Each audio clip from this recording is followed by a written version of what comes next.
interrupt our program to bring you this important message.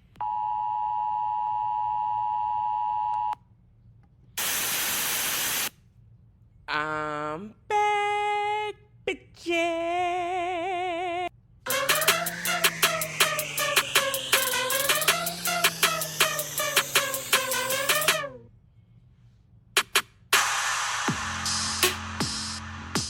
So what does it all mean? I'm finally back and there's no more revisited media, even though I have enough, probably not as much as Prince, but I figure if I do 3 to 4 episodes and then go on hiatus where I can work on other things like I worked on the past 6 weeks, you can expect PIT, book tea, Star Trek tea, sports tea, pop culture tea, and reality TV tea.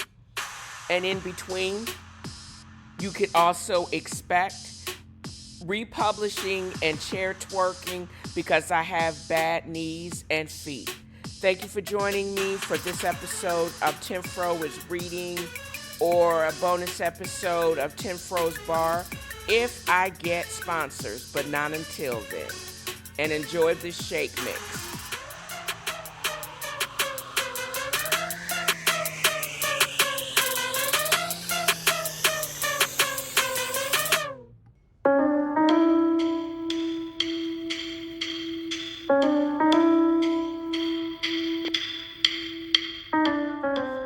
My apologies to Henry Mancini, but a riff on the Pink Panther theme is in alignment with a podcast segment dedicated to a fictional PI and all about true crime, or fictional crime in this case. Don't you think?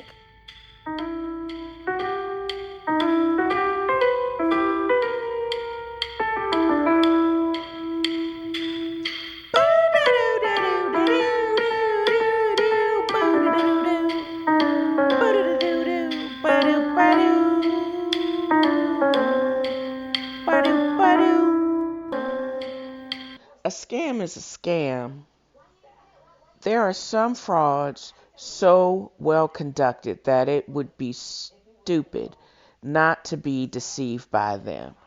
This is an old school fraudster, Charles Caleb Colton, a 19th century British kook.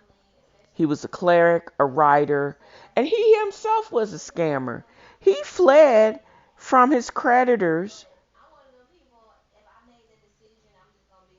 ended up in the gambling salons in France, won a fortune, lost a fortune, and then he killed himself instead of going through some type of surgery.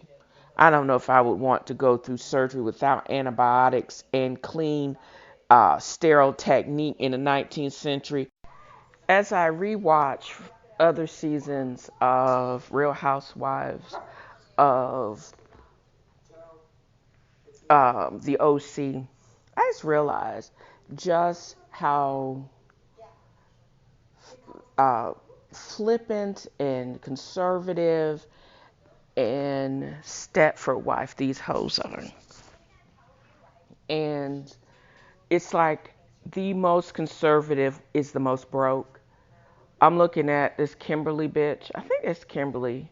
She gets divorced, ends up no money, has to go in to work for Vicky Gunderson, who's also very conservative. This, where they live in the OC, seems to be an enclave of self-righteous conservative Republicans who are controlling and think their way is the only way, while they have fake boobs, bunches of Botox and facelifts and this kind of lifts and injection. Cracks me up. It's fraud. Their lives are fraud. I say all of this to say is because I am firmly upper middle class with hopes of retiring in about 5 years. I know how much I would have to save per month, per year to make this amount. If you subscribe to the FIRE, Financially Independent Retire Early, theology or theory, and I currently work. I don't mind what I do. I work from home, and I'm glad to work from home because the stuff that I yell to the general air just makes my dog bark, and I think my neighbors think I'm crazy, but most of them actually don't work from home, so I'm sure some of them don't hear me. But these corporate jobs with this setup are not guaranteed, and I get that. I'm also African American, and I know it is a privilege to be in the position that I'm in. I don't take anything for granted. I know I have to work twice as hard and probably do twice as much because I know people are watching. They're waiting for me to slip up to basically get rid of my ass with cause. Yes, it is hard to get rid of somebody in my position, but I'm not going to give them a reason to do that. I still have bills to pay. I still have modifications I want to make on my house, and I still want to do other things. I think I've seen enough of the world to know that I don't want to be out there. So I plan to make my home my own oasis if I'm allowed to do as such. With that said, I know if I'm going to retire and still live here, I have to make a certain amount of money if I'm not going to hit the lottery. So I got someone that also used to threaten me with firing, but I'm also very petty. And I think most people need a corporate burn book because the same discipline or the same rudeness that you expressed to me, I have all that shit recorded. My receipts are envious of any real housewife.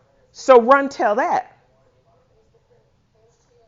I also know that it is really sad that people that you think that are your biggest supporters really aren't, because they could be just as petty as you are, and they could end up turning on you, subjecting you to the same microaggressions as anybody else, because we are of a different race. Yes, race is a social construct, but it still exists in my corporate world. I am also going to pivot, and this is what I'm also grateful for. I get the means to be able to dream, and if I can dream it, I also can make it a reality. I also realize that I have been equipped with multitude of selection of skills over my long course of almost 30 years of being in this corporate space that I know that I can't apply with further education to what I found out that I want to do. I've successfully applied for to take the PI test because to be licensed in the state of Tennessee. I'm working on the registration of Black Lady Detective Agency. I plan on becoming a certified financial examiner, but in the meantime, I need to be educated as far as finance and forensic accounting, and I have to do that because I have to go back to school. And also people are getting more stupid. The way our economy is set up, and after the Panorama Pro V, between PPE loans, the existence of corporate structure as it stands now, through insurance or otherwise, there are sometimes there's no oversight. Sometimes this fraud can go on for decades and nobody realizes anything until the math stops mathing. Red flags go up and lawsuits start flying. Or investigation. It could be something as simple as a divorce going awry. And then you found out Somebody's being sued, is gone into bankruptcy or forced into bankruptcy, and you are not going to get your scratch. So, with those things said, people don't care how hard you work for your money. They are always those that are going to try to steal it from you. People are willing to pay for people to find out who the thieves are. And you could get paid a grip. And you could do it all from your house, or there could be commercial property available for you because other services that you might have, you may need to actually go there temporarily or be able to house other people. But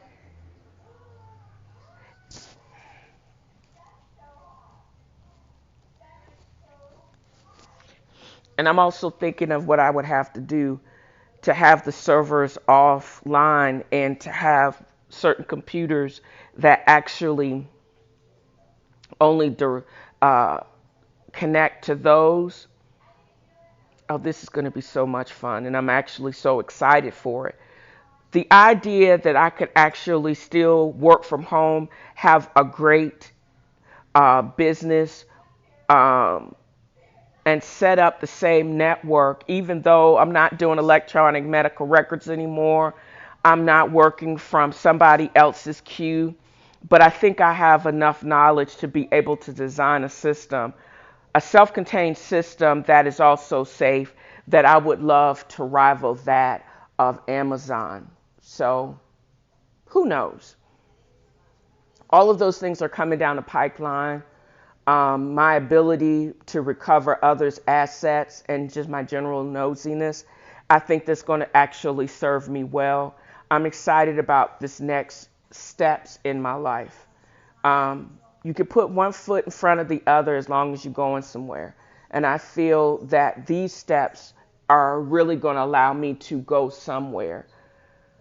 No more, I can still dream, but this is a way to actually get my dream to come to fruition. And I'm excited. Who won the Aaron Brockovich case to assure clients like Rue Gomez that he was on their side. At the end of the day, all of his clients had never been through anything like this.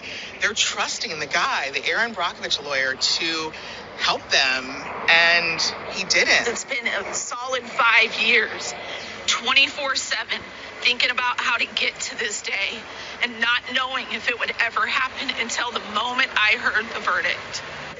Kimberly Archie is a close family friend of the Rue Gomez's. She also worked with Girardi over the years as an expert in sports injuries. It's not really a happy moment. How can it be happy to know that for 40 years this man walked on people in their worst day, in their worst moment, when their children died, when their parents died, when they were dying with cancer, when they were losing their homes and they're homeless, and he's flying on a jet and going from country club to country club with people's money? It's not a happy day, but it's the first step in making it right.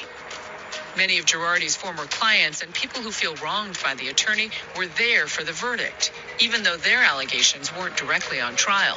For them, this feels like the only opportunity to hold Girardi accountable. He was stealing all the way back from the 90s, but we're here today, and I thank God that the jury got it right. Danny Barnes says he filed complaints against Girardi with the California State Bar Association back in the 90s. He detailed his story in The Housewife and The Hustler 2. Had I not been cheated out of my money from these attorneys, Tom Girardi, I would not be here in this neighborhood and in this area. Danny believes the disgraced attorney still owes him millions of dollars. The door is possibly open for us to try and recoup some of the monies that he's stolen. Many people was pushed into poverty as a result of the scam that Tom Girardi was running. I hope that he goes to prison for the full extent of the law. The ripple effect. He going to jail. That's the bottom line. Tom Girardi is going to jail. So Who is Tom Girardi? I had to look this up because first, I've watched Aaron Brockovich a number of times. He is the lawyer associated with the largest settlement in U.S. history, with when a group of people near a substation PGE that was ran by PGE proved that they were poisoned. 330 million in 1933. It's like 660 million in today's cash. But don't get it twisted. I think the vast majority of that case was done by Aaron Brockovich, Ed Masry, and Vidito. Do you know this hoe still owes the estate of Ed Masry cash on 9 other cases that were litigated with Tom Girardi? We talking about a 40-year Griff. Y'all heard what I just heard, right? It basically came out today. In the case against Tom Girardi versus everybody else, he was convicted of 4 counts of wire fraud. And I also looked this up. The statutes of limitation where you can actually be prosecuted for wire fraud, unfortunately, is 5 years. Against fraud against a financial institution is 10 years. 7 years for major fraud against the U.S. A lot of these statutes of limitations can fluctuate depending on if evidence is in a foreign country, if they played sick like he did for a number of years. Don't get it wrong. I think Tom Girardi has some minor cognitive impairment because I saw it on Real Housewives of Beverly Hills. He was like, looked kind of suave initially, but the last time that we saw him on camera, he seemed kind of not all the way there and kind of doddery. And I also found it interesting that Kathy Hilton, in walking around in her hotel bedroom slippers and her big purse and looking kind of weird and disheveled, she looked kind of like Tom Girardi, and she may also have early onset dementia too. But I'm not her pathologist or neurologist, so I can't give this lady. She just looks a little off to me in the episodes of Real Housewives that I saw her in. No, I don't know this lady, but she looked concerning. I also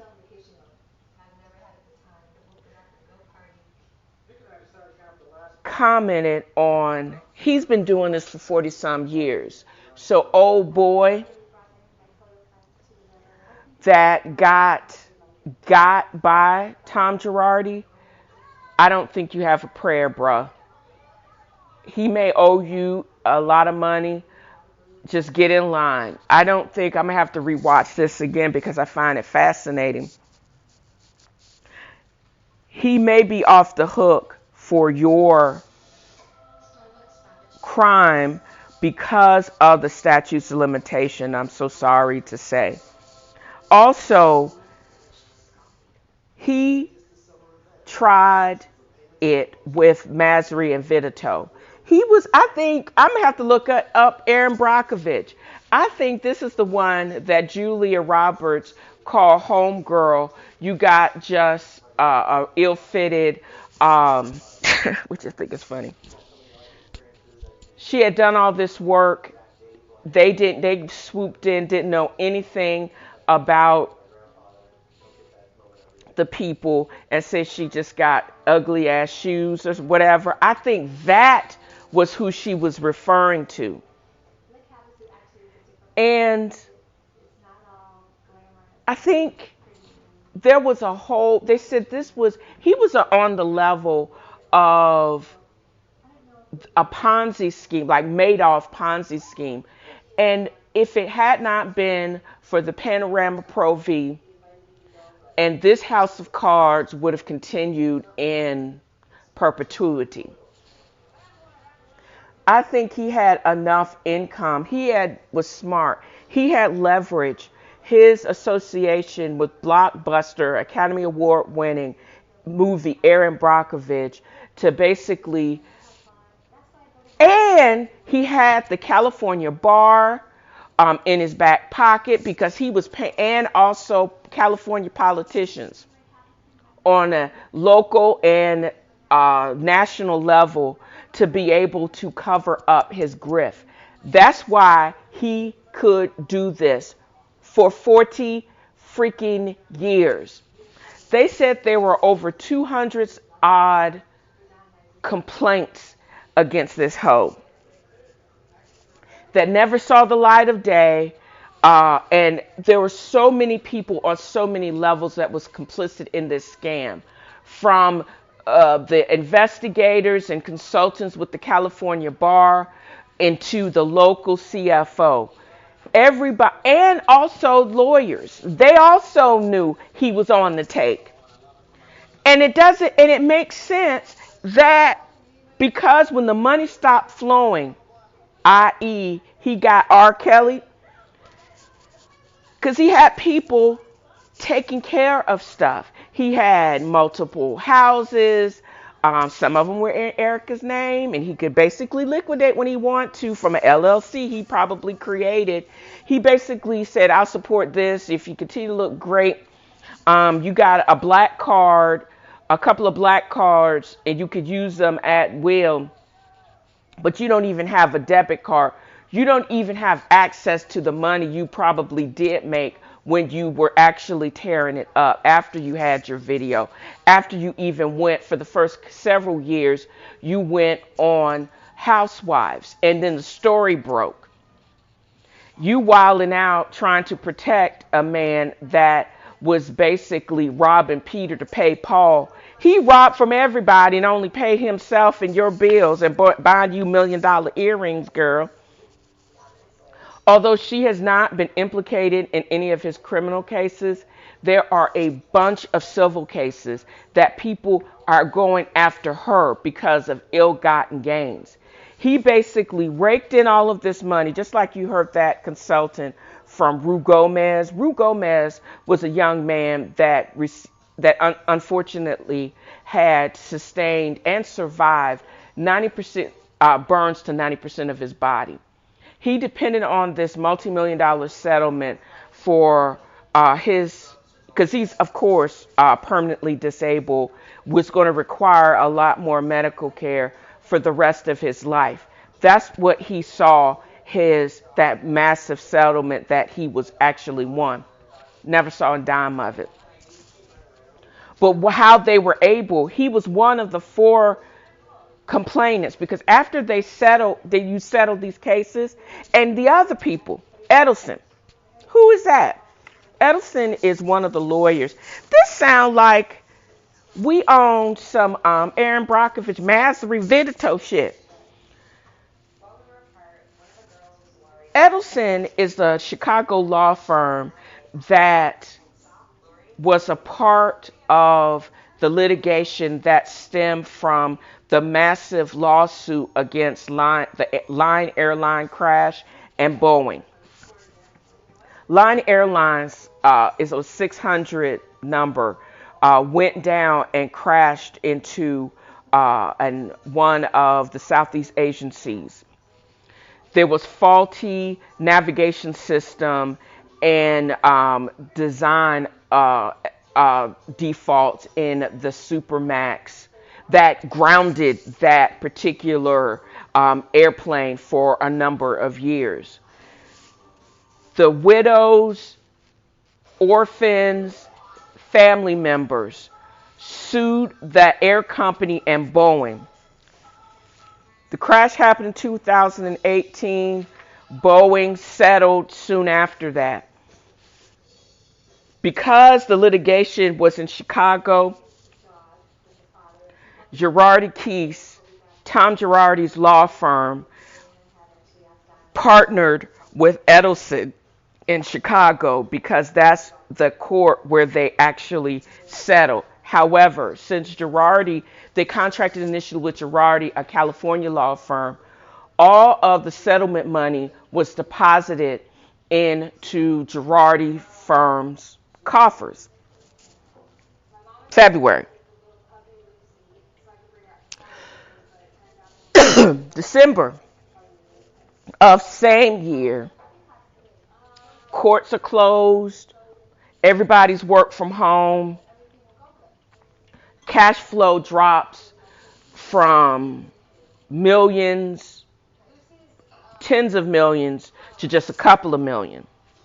The grift stops because in a good Ponzi scheme or in a good grift, you basically could use money from multiple sources to pay everybody. At this point in 2020, also there was limited production on Housewives, and Erica Jane, as a cast member, at most was only making a couple of million. So that $3 million that was coming in to her LLC, that coming into the law firm, wasn't covering the multi-millions of dollars. We're talking about attorney's fees and all the settlements that were still supposed to be paid. Edelson, the law firm in Chicago, contracted with there was two separate contracts. One, they were supposed to get, based on a fee schedule, they were supposed to get a certain amount of money. After multiple calls, changing of who was leading the charge at Edelson, asking these questions, they finally got caught up with Tom Girardi. At this time, he had been hospitalized a couple of times because for a wide variety of reasons, but he had been sued by a whole bunch of people by this particular time because the house cards started folded in because nobody was getting paid. And also, Erica had filed for divorce. And then now nobody was getting paid, including clients and including creditors. There was one episode of Real Housewives where I think Denise Richardson, or one of those hoes, was actually asking her, why are we concentrating on this? Was so stupid when Tom Girardi was getting sued for some type of loan, unpaid. He defaulted on some type of loan, which I think he took out on behalf of Erica Girardi, or it was for the use of his law firm, but the funds were not used for any of those things. I think he took out that money so he could actually pay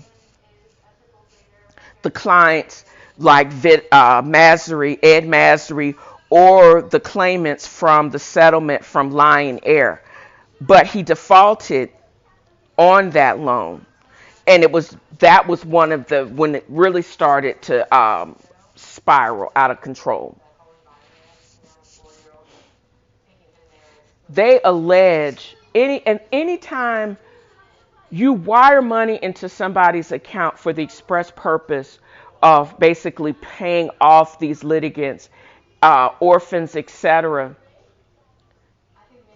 I just think, but you're supposed to pay the orphans and the widows straight up. You're supposed to pay the burn victims like Rue Gomez.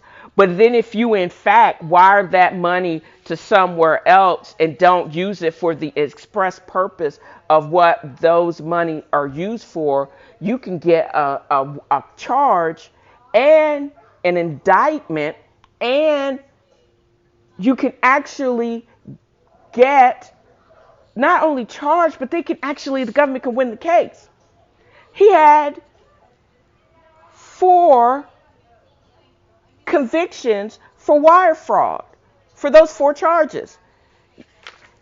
Not only because, and what is the charge? What is the time that he could possibly serve?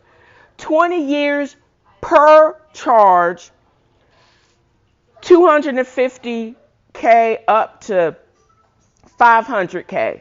250K that they can actually charge him in fines, 500K per charge for each per charge. So not only does he get possibly 80 years, he maybe serve some of it concurrently, but if he did consecutively, another $1 million in fines, because he ain't got no money because they seized everything. Everything was frozen when he first got charged. Actually, everything was frozen in the bankruptcy case. How about that?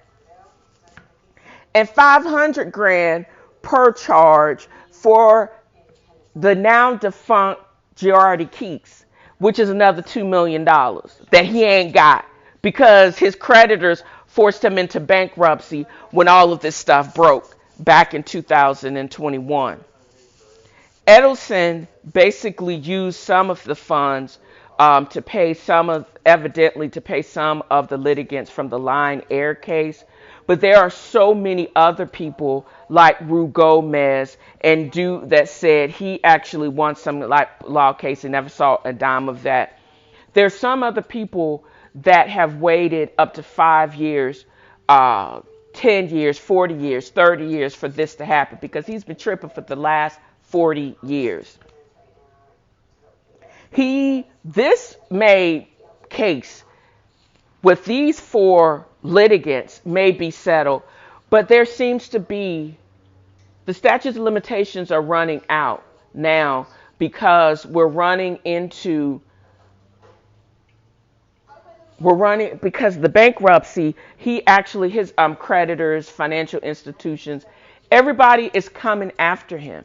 But he actually filed for bankruptcy, or he was forced into Chapter 7 back in 2021, maybe 2020, 2021. So a lot of this stuff, once he emerges, he can't possibly emerge from that because there is no longer any money. And also, there's probably a slew of civil cases. Erica Jane is still fighting. There's one she's trying to fight in Arizona. I'm sure there's more in California. She was married to this fool for 22 years. I think he used her as she was not only a trophy wife, she was also the reason why he didn't talk to her because he didn't want to didn't get her implicated to a certain extent. But now he seems to have the wherewithal to say, oh, she knew about a lot of this. I don't know if she did. I don't know if she knew of the complexities of his grift. I think as long as she was allowed in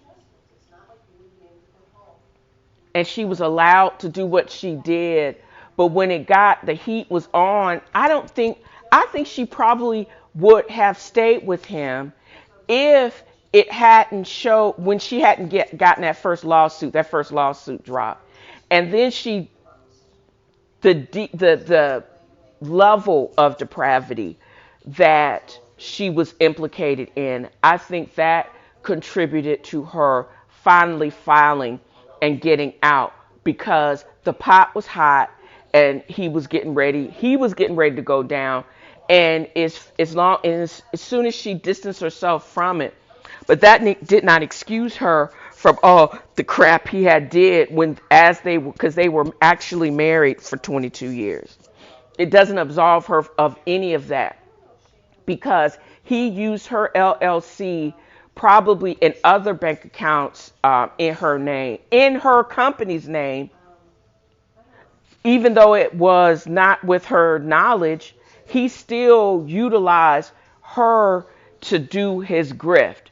And that possibly implicates her at least in the civil cases. The preponderance of the evidence, I believe, is very different civil versus criminal. And she probably is going to be on the hook for some of those things because those things, the wrong things were done in her name. That's why when she talks, she is really dodgy with her answers because she doesn't want to say too much. But if you don't say enough, then nobody's going to want to listen, because we want to know the tea for reality TV. But with all of this ongoing litigation, I don't think until she settles all of every civil and there's no NDA, that's the only way we're going to be able to find out the true tea, just like we actually were able um, to get the information that I was able to download online. For example, his competency and the lawsuit with Edelson. I was actually able to download those filings directly from Google. Once they were actually, they got the judgment, that stuff is public knowledge and very, very much available to the general public. That's what makes fraud, like wire fraud, so compelling.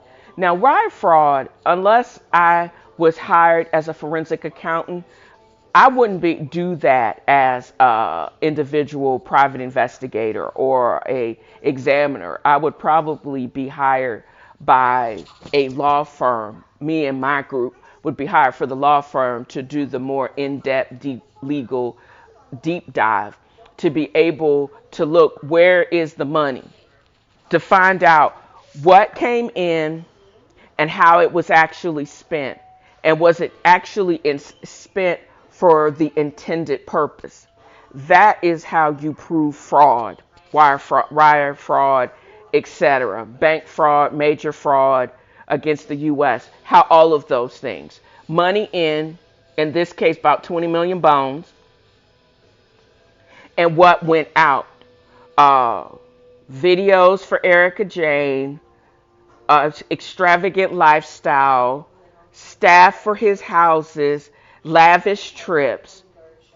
None of it went, and he was the only one, and Erica and some of his workers were the only ones that profited from the monies that was given to this firm. They didn't have one nickel in that dime. They weren't the ones burned. Their family members were not the ones that died in the tragedy of the Lion Air disaster. So you on the hook for this shit. And I'm thinking I'm going to also have to rewatch The Lawyer and the Hustler and the Wife, whatever it's called, on Hulu. I watched it, but I watched it a while ago. I'm going to have to rewatch it since I rewatched the entire season of Real Housewives. And it's wild because knowing how he was and how long this happened, she was here for 22 years and actually profited from the 22 of the 40-year grift. And I don't think, as I said, the preponderance of the evidence or how it's weighed is much different in a civil action versus criminal. I don't think she's going to get away without having to come up off the cash. And that makes sense that she's going to need to continue to work. But part of what her money is going to need to be used for, unfortunately, while she was married to him and he did all this fuck shit in her name, she's on the hook for it. And to me, that's pretty sad. Lift every chair and swing till all them white folks scream. Thought y'all could run up on our black king. That is affectionately Lift Every Chair and Swing, right in time for the first anniversary of FAFFO Day, August 5th, known colloquially as the Alabama Broil or the Alabama Riverboat Broil. But as I said, it's officially the FAAFO Day. It cracks me up that I go navigate from one reality TV show to the other. And when real life is more dramatic than any TV show, that's where we are. In the last several weeks to years, we've seen a reversal of some very interesting things. I strongly believe that the Montgomery Brawl, and it wasn't lost on me that that tugboat was named Harriet Tubman for a reason. Black folks are just tired. We have been a minority, said to be minorities, when we, in some areas, we like 80%. We've been made to believe that we are less than. We have been told lies by white supremacists. And even the Constitution itself, predicated on supporting slavery and complete underrepresentation of the class and population of people that assisted and in some instances actually built the country, the infrastructure, and we did it for free. 400 years of bullshit. Out of this came a couple of programs. But before we get back to that, white supremacy is just this. It means if you have the skin color, but don't get it twisted. If you are a cis-het white male of a certain class, that means you got coins in your pocket. That means you own shit. That is the only people that are truly supreme. The rest of us, not so much. The whole 1-drop rule, the 1-cent rule, the ultimate caste system is what I'm referring to. I don't think the founding fathers could have ever imagined someone like the social climbing, attention whore, bad weave, dyslexic robber that is Trump. I don't think they ever considered anyone like him. I further don't believe that any Supreme Court justice, i.e. Thurgood Marshall et al., could have ever imagined the lobotomized Clarence Thomas. The same policies that got him to where he is, he wanted to obliterate, because he knew if you asked too many questions or looked at those policies closely enough, with this I'm referring to affirmative action, we would basically see what Hillary Clinton intimated with him. Evidently, they were in law school together. She always thought he was a dumbass. Anita Hill knew he was a dumbass, and he was handsy pervert. But he knew if he surrounded himself with enough of powerful white folks, and he stayed in his place by touting white supremacy, yeah, he is what we should be afraid of. Didn't care about justice. He cares about power.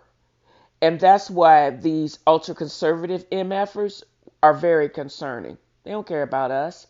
They don't care about the little man, whether you're white or not, whether you're heterosexual or not, whether you're struggling to pay your bills, can't buy milk for your kids.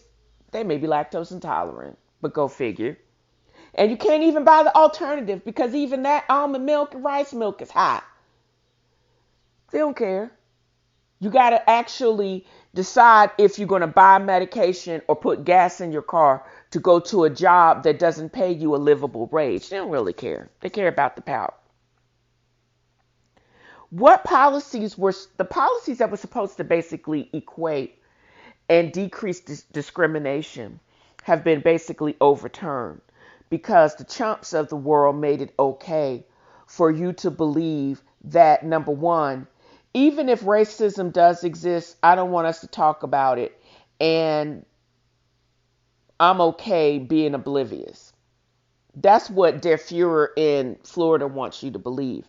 And the like of these white conservative, ultra conservative Republicans want you to think. But I digress again. What am I talking about? I'm talking about affirmative action. Affirmative action was actually created to create opportunities for people that were discriminated against, to improve employment and education and other areas. For a very long time, as I said, 400 years, we have a country, a constitution, laws predicated on white supremacy. White supremacists, this is what a white supremacists know that shit exists. They don't want you to keep reminding people because they don't want you to make them change. Because white supremacy and democracy, whether it's a democratic republic or not, they don't want you to basically call bullshit on how white supremacy and democracy don't mix. So there. However, this was terminology or policies, a succession of policies that outgrew from the civil rights movement to try to even the playing field. It made people look at what is considered an underrepresented population. This means people, African Americans, people, any person of color, certain genders, etc. And this is what made me feel for a very long period of time that how I got into, I always thought this, how I got into both of my schools. And now I don't really think about it. I think that I got into Mary Washington. I excelled within my major. I was exposed to a bunch of people and opportunities that I would never have had. And I'm grateful for that opportunity. But I worked my ass off to stay, excel within my major, take the test, MCAT, get into the University of Florida, even though Gratz told me, who was the organic chemistry teacher, who basically looked at me and said, "You'll never get into that school. You're not all that. You should not. Why even apply?" Proved them wrong. Don't care. Did it. Got in, graduated, got my residency, first choice. I'm Gucci. I don't care. And it may have been they took the time to look at my background and that I was an African American female. I'm like a liberal's wet dream, and I get that. But you hitch your wagon to the right one, because I was that one. Me and all of my friends. I can truly say that Carla, Jeanette, Fat Coleman, all of us had something to prove. We proved it and we're doing it. So there. And if you have a problem with that, okay, you can still look at my record, my resume. I look good on paper as well as when I actually go after the job that I actually want. I'm actually going to excel because I also understand I understand the assignment. I know that you think I'm just getting a black job and you can't use affirmative action. She got in by affirmative action. Can't use that no more.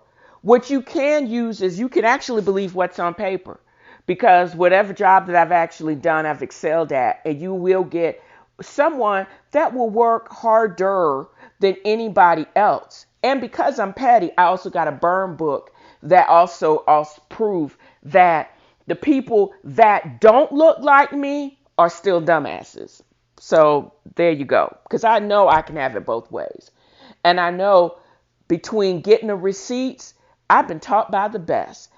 I have met, in my experience, some of the most fragile but petty white folks that really have taught me how to screen grab, create files, get your receipts in order, because none of this is guaranteed. So with that said, I also have selective photographic memory.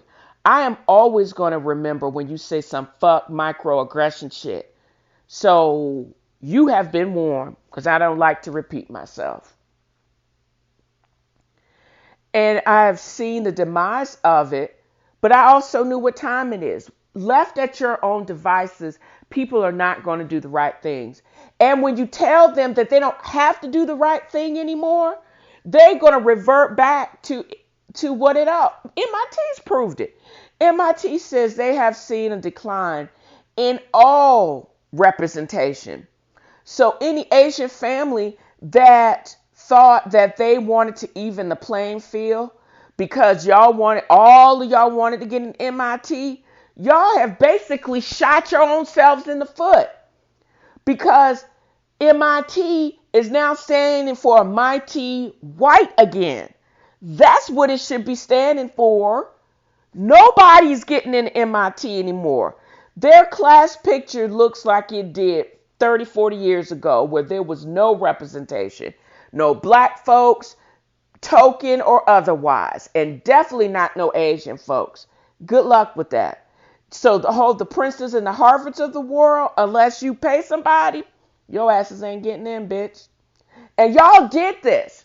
Y'all wanted them to throw out affirmative action. And we're talking about leveling the playing field for all underrepresented people. We are the underrepresented people. You want the definition? If you look at a population of any between employment and education, who is represented in that? If they all look like Mighty Whitey and you are not Mighty Whitey, that is who underrepresented means. It means women, other, black, Asian, everybody that don't look like Susie Homemaker and Buddy Bureaucrat. That's who that looks like. That's who the definition. Okay, son. So what is it going to take? It's going to basically take it impeaching a very large percentage of the Supreme Court or adding some more seats, more liberal. I think we have been given another 8 years to be able to do this. I think either we're gonna have to make some type of amendment or actually get some other people in there and some different type of appointment, because the bullshit that's going on in this Trump-supported Supreme Court is a bitch. We got people like, and then DEI, a direct descendant type of policy that basically, what does DEI do? And it's been weaponized by the mighty white.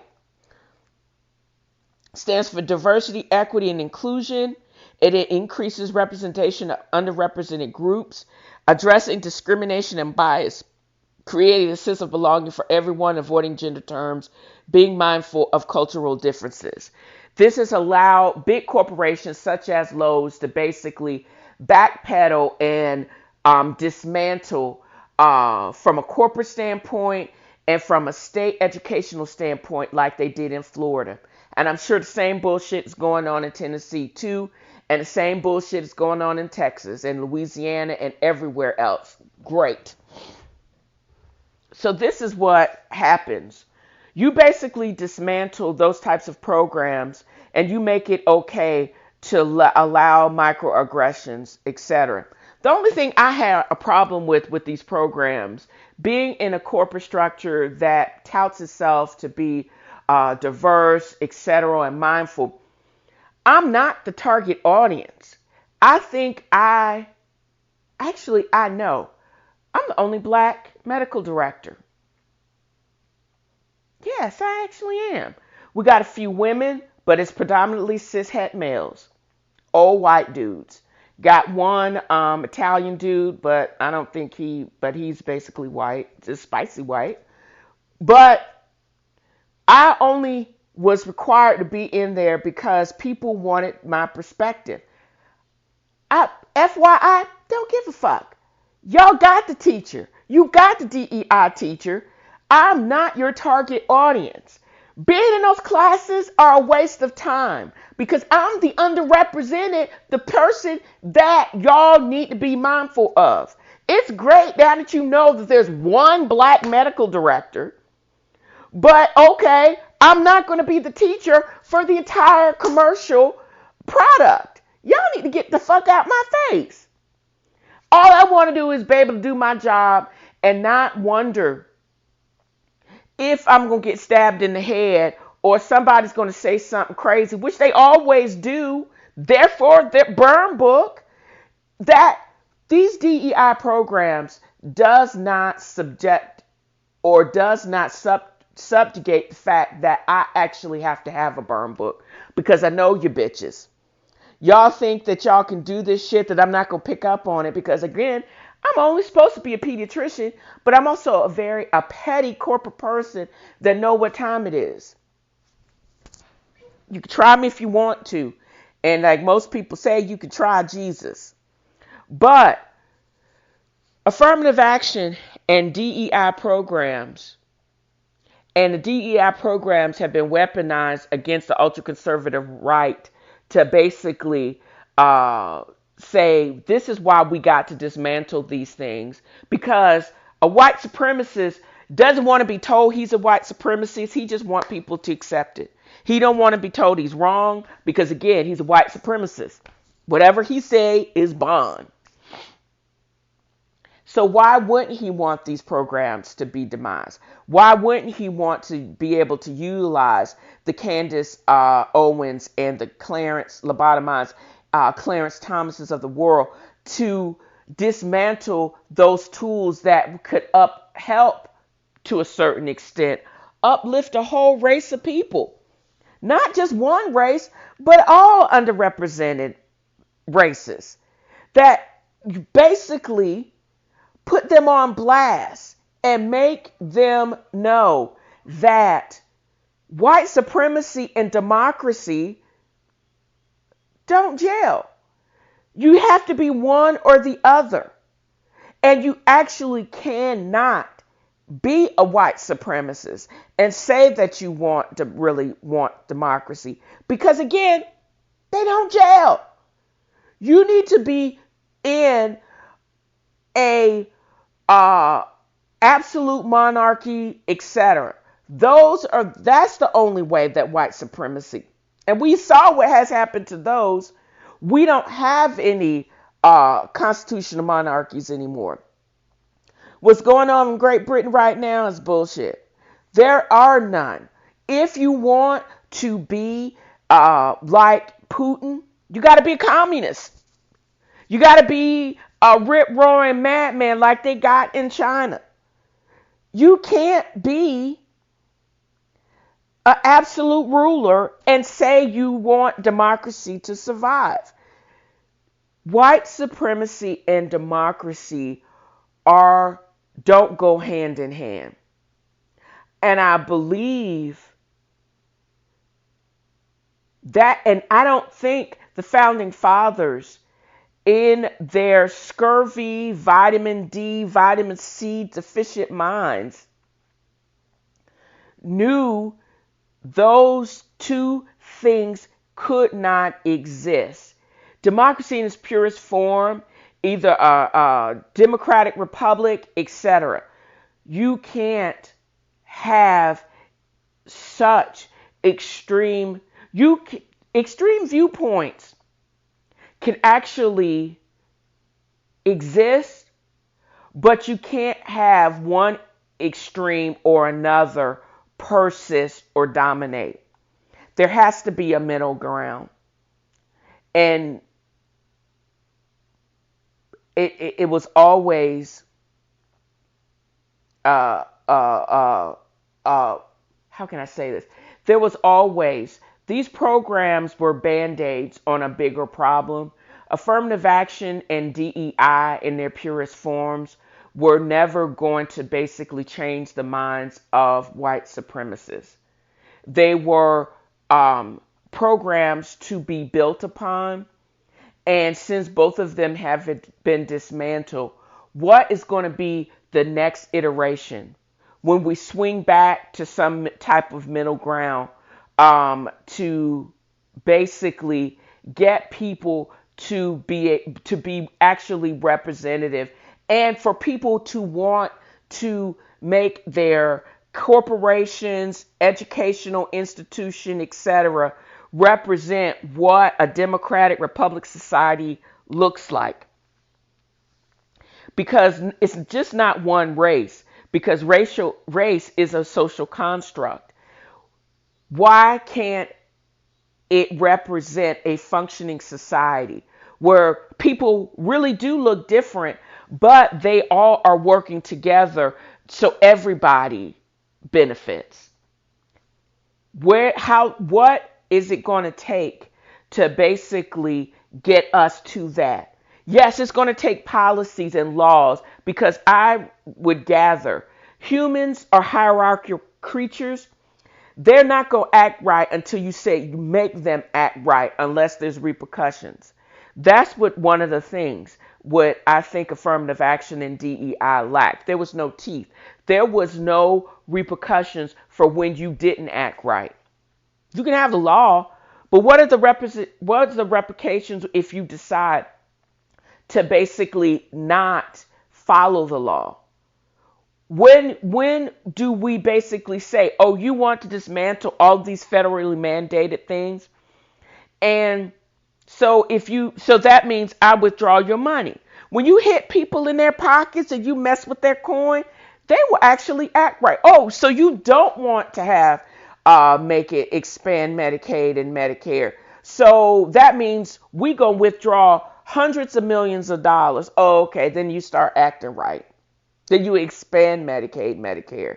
Because not only are one population of people, it affects everybody when you don't do some bullshit like that. Okay, son, here we go. So, with those things said, why, again, affirmative action and DEI were always going to fail because we always have lobotomized people willing to do the work of the white supremacists.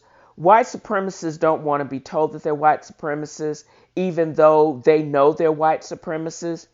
They want you to play ignorant and say these things don't exist because we know it still exists, because you want to take away the said programs that tell you this shit still exists. So we got to adapt just like the supremacists do.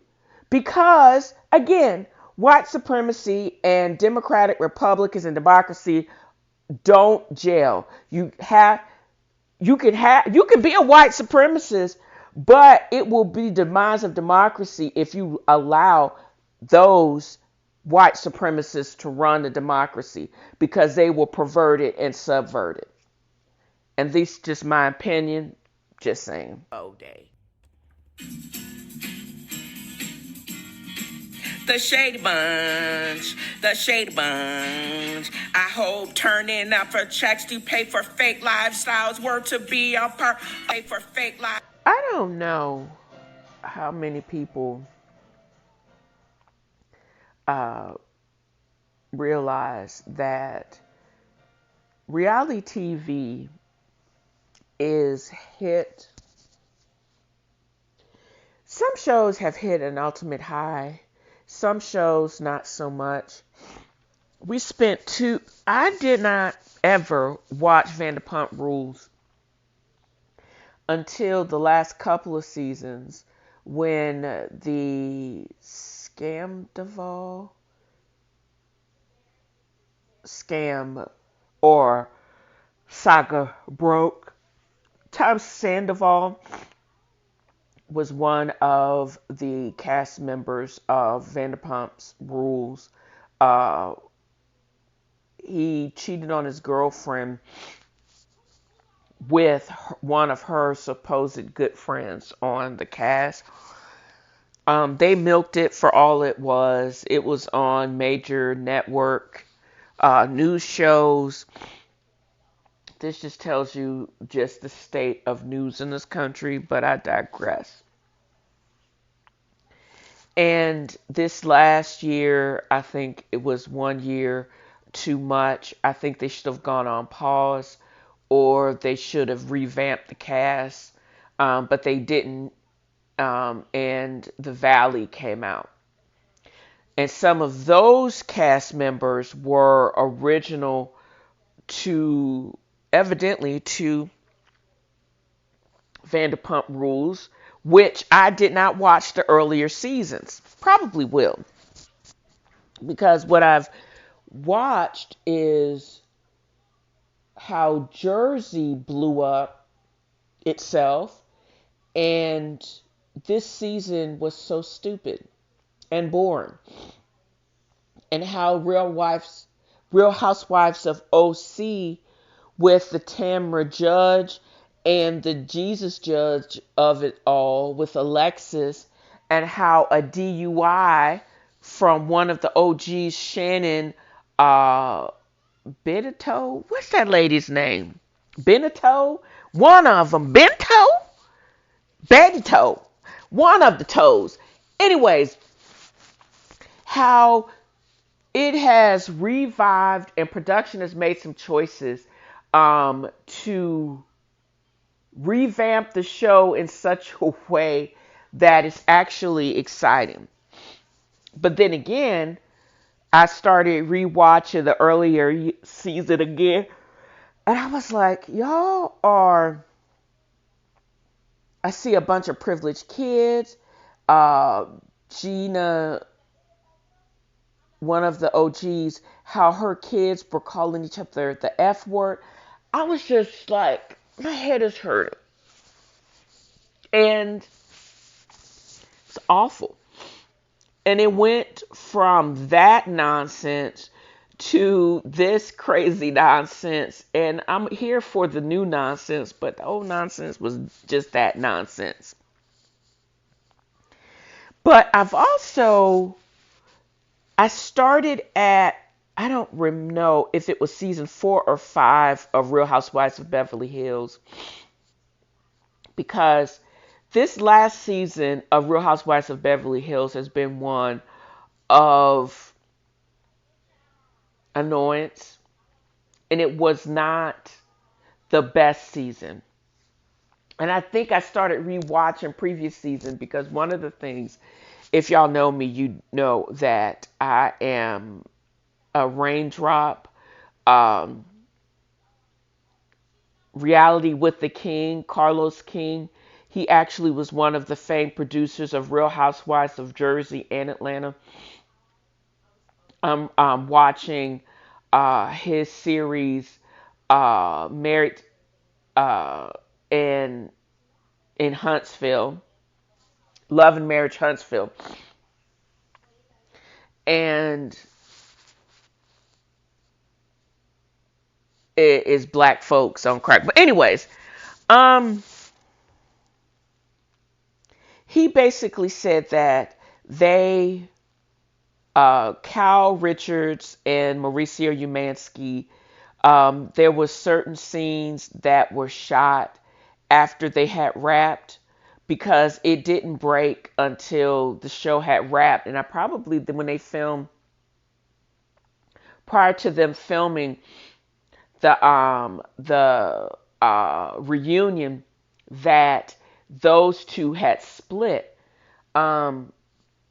Just for history's sake, back in the beginning of Real Housewives of Beverly Hills, they, meaning Umansky, Mauricio Umansky, was a part of Kathy Hilton's, their real estate group.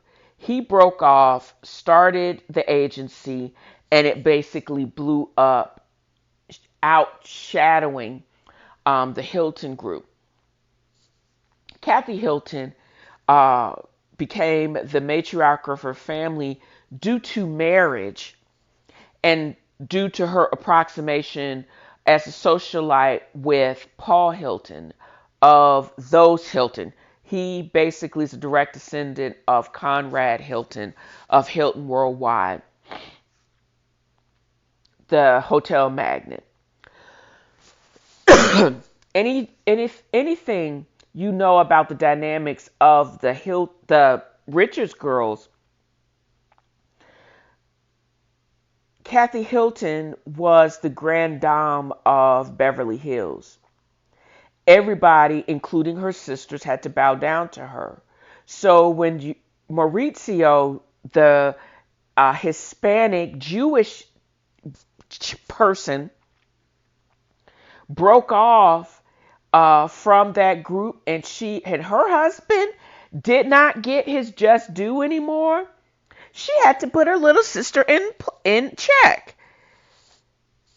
Unfortunately, didn't work, because now Maurizio is bigger than Hilton ever is or ever was, now that Hilton and his partner broke up. Is that her sister's fault? No. Was she supposed to check her brother, her husband, so he would outshine her husband? She wanted him to, but that was never going to happen. Were they so sloppy sweet to each other? Yes. They used to call each other Love Beam way back in season 7, 8, and 9 when they were chilling. However, after Kathy Hilton lost her damn mind, and then her friend committed suicide, and Maurizio being an aversion to fighting, and he basically said, well, if you're going to trip, I'm just going to expand the agency overseas. I'm going to work my butt off and avoid this conflict because it's just too heavy for me. Wrong idea. So when Kyle basically started working out like crazy, not sharing anything with anybody, and clinging to Morgan, the gay girl from Nashville, everything just went left.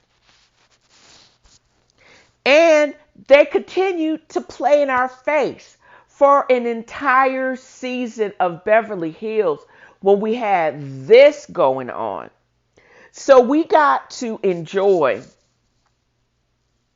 them talking about Sutton Strake's little esophagus, her goofy ass horse, and her inability and social ineptitude with dating. We got to see that stupid shit. We also needed to see why, or them explain why did, what's that girl's name? The fake waxing and waning British girl who is actually Jewish. I can see her. Underfed, not Erica, because I got a bone to pick with Erica Jane too.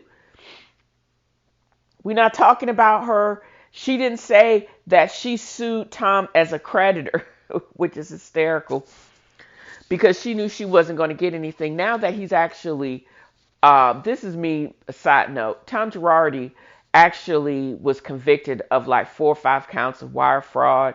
He stands to get up to 20 years per charge, because they were different instances of wire fraud, as well as $250K to $500K per charge, as well as fines.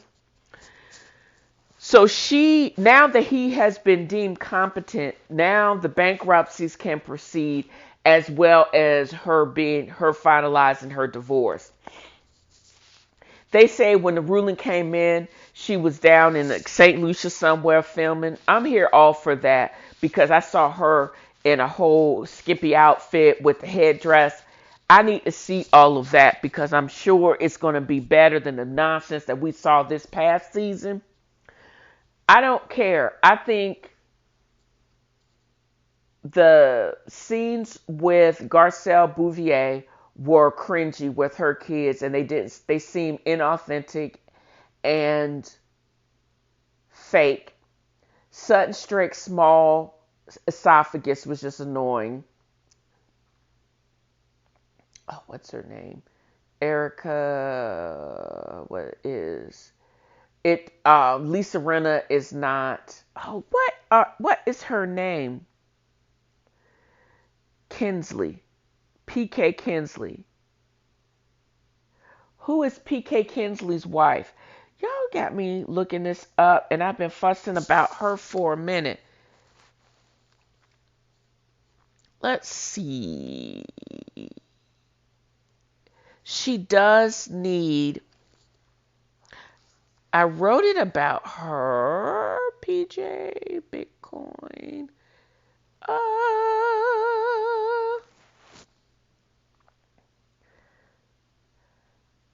Who is married? I'm Googling this, yes. To PK Kinsley. Dorit! Lord Jesus. Dorito. Dorito is the fashion icon herself, still has severe PTSD from her break-ins. They let it drop that Kyle, the person that robbed her back in 2018, once they got out of jail for probably some other charges, started sending her pictures. Why did they talk to us about that? Why did they concentrate on Sutton Strake? And why didn't somebody call out Bouvier on how shady she was and how much of a shit stirrer she was? I didn't even like Anna Marie because all she did was stir up shit, give us cheap food, and promote the homophobic, transphobic tendencies of her stupid ass husband. Also, Crystal just sat there and watched everybody eat. Yes, you had or have a serious lifelong chronic illness. Your eating disorder is that. But you weaponized it and held people hostage. And is that the only thing that you had to talk about? I'm going to need to see more. It was just interesting. All of the things, it's so funny. All of your Chinese traditions surrounded food, and all we had to talk about was your lack of eating the said food. I don't even think your brother's story was exciting because he was some pop star that gave up his wife because you knew it was not acceptable to your mama and you, Crystal. If he had just simply admitted he didn't want to get married because this girl, he wanted to continue to hold around, and that would not have been acceptable. But who cares? 40-year-old pop star. I mean, he's no Erica Jane, because Erica Jane is fine. Your brother, not so much. And it wouldn't shock me if he is closeted, because he knows that is not acceptable. I know, child. I just watched the Baywatch-ish, and I can see semblance of there's really no way out of intense pressure that he would never have come out. But if he also just admitted to wanting to be a hoe and hoe around, that would be more exciting than the bullshit that you were giving us this past season. And that's why they completely let your ass go. And it doesn't shock me that they let Anna Marie go too. Because what she came in mid-season, floundered and flattened out. It would have been great if we could have saw some of the opulence, But all of that stuff could also be smoke and mirrors. She was still a practicing nurse anesthetist. Her husband, former NFL, we also know with him saying that bullshit, him also probably not investing well. And it would have been cool if we had saw that. We saw Erica Jane's life blow up. If they could have been more truthful with the whole Erica Jane saga. But you can't be, because there's so many open litigation. And we could have saw her outside of the documentary basically answering to why she reacted the way she does, and how many other pending civil cases that she has. She basically needs to say, yes, I agree. What Tom Girardi did to all these people, from the burn victim, from the San Bruno fire, to the Lion Air fire, to the wrongful death cases, and everybody else that he stole from the 40-year period. What he did was horrible. If he used any of those, and it goes back to, if it's even intimated that he used ill-gotten gains to buy me all this shit, what do you need? Okay, here you go. Because that's exactly what the federal government has done and will continue to do. There's evidence that he may have invested $20 million of ill-gotten gains. If they can get that money, any part of that money from you, they gonna get their money. And I believe those civil cases are going forward. Again, the burden of proof is different in civil versus criminal. What if they can draw a direct line between the settlement for all of those other cases and prove that he used those things to support her lifestyle, her career, etc., they gonna need to get their money. Whatever the California Bar Association did not cover, they coming against the next best thing.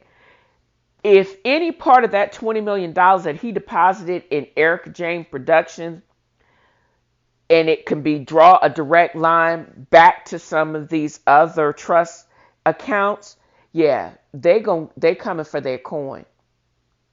And she said something that was actually, if they hadn't been paid, okay. So they are going to they're going to be a whole bunch of financial investigators that are going to be saying, okay, when was those funds deposited into account under your production company? What was the source? And they gonna want their money, or if they trace it to any piece of clothing, anything that can be sold, auctioned, etc., they're going to force the sale, and the funds are going to be distributed. There was so many commingling of assets within Girardi Keys. They're going to be looking at this for years. So God bless these civil people. A lot of people are going to probably, unfortunately, pass away. Statutes of limitations are actually going to run out before they get to the bottom of it. But it's so convoluted that it's made for a podcast or some type of TV series. And instead of them playing, but they can't really talk about it on the show because the federal government and local authorities watch this shit. But it would still be more interesting than talking about Sutton Strake's little esophagus. We don't care if she can't deep throat. We knew her tight pant wearing ass wouldn't either. So they.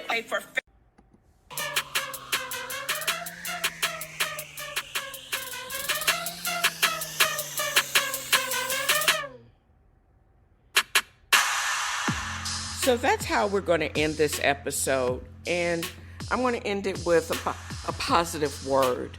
I used to scoff at people making this statement because of its simplicity, or maybe because it sounded more like an admonishment that I was being everything but kind. But then when I started investigating it for myself, that's when I realized that I was confusing politeness with kindness. Politeness is a fake, superficial manner in which there's no required investment, no self-reflection. But being kind is an adjective. It is an action. If you're kind to yourself first, it's like exercise memory. You will continue and be kind to others. Let that sit with you for a while. I'm going to try to be kind to myself. I'll be kind to others. It's very simple, and you got to repeat it. Lean into the spirit of a new year by counting your blessings, giving to others, and spreading happiness. I know I will. And this episode, or this podcast, is my means to spread joy and happiness and light and enlightenment. There's so much going on with aggression and just meanness. But if I can leave you with one small positive thought, start your day with that can change everything for you. And just basically change your day. Don't forget to check out Dale's Angels Inc. for the notes on this podcast, as well as other works by CQM and other contributors that are in work or in being edited right now. Also, check out my Instagram feed, TNFro is Reading. You can check me out on Facebook, TNFro is Reading Book Club, as well as my YouTube channel, TNFro is Reading and Eating. And what I'm just chatting and streaming at TV Food Wine Girl on Twitter. Navigate to Writer's Block Coffee or shipabagadicks.com. Use my promo code TNFro Coffee or TNFro Got Jokes respectively to get a percentage off of your order. Don't forget to drop me a line at TNFroisreading@gmail.com. All non-trolling messages may be actually read online, and you can do the same if you are in Podbean or Anchor or wherever you listen to the podcast. And again, shedding light and positivity. And I hope you guys enjoyed this episode as much as I've enjoyed creating it. Until next time, bye.